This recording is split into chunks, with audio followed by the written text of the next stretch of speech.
Hello అల్లుడు తెచ్చినా లేవలేదా అవు హలో నువ్వు లైన్లో కుంటమ్మాయి కానీ కలుపుతున్నా. అరే మై హలో ఏం చెప్తున్నావురా? పన్నా ఇగో గణపతి షెడ్ ఓపెన్ చేయాలి, తొందరగా గణపతి షెడ్ కాడికి రారి. ఏ అబ్బా నాతోనే అమ్మా లేదా అంటే కాళ్ళు ఎత్తలేవు నాతో కాదు.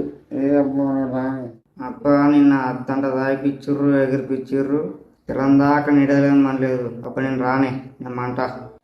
సరే మరి లెక్కలని అయిపోయినాయి, ఓ 2000 దాకా మిగిలినాయి. ఎవరైతే వచ్చి షెడ్ ఇవన్నీ ఓపెన్ చేస్తారో వాళ్ళకు ఒక చిన్న దావత్ అరేంజ్ చేసిన. మరి ఇగో మా ముందుగా రేకులు ఇప్పాం, అటెన్గా లైట్లు ఇప్పాం. మన పని మనం చేసుకోకపోతే ఇంకోళ్ళు చేస్తారే. లైట్ స్లిప్ గంట అవుతుంది, అన్నీ ఏం చేస్తున్నాడు, నువ్వు డిఫిన్ అన్నాడు.